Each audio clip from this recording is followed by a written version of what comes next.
Pendant que le G7 se réunit pour parler de l'avenir du monde, des décisions globales et des stratégies planétaires, je me suis posé une question très simple.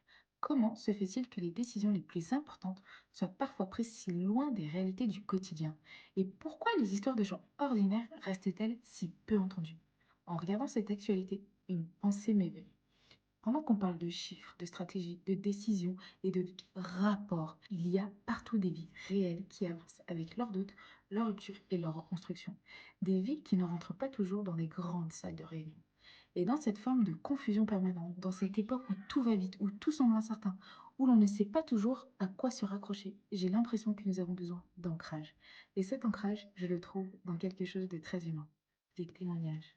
Les femmes que je reçois dans ce podcast ne racontent pas des concepts.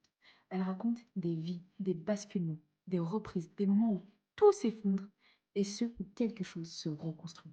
Et ce sont pour moi des sources de vie.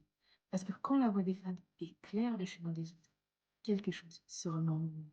La vie compte. Tu peux passer à l'action. Et peut-être que quelque part, entendre ces histoires, c'est déjà commencer à changer le ciel.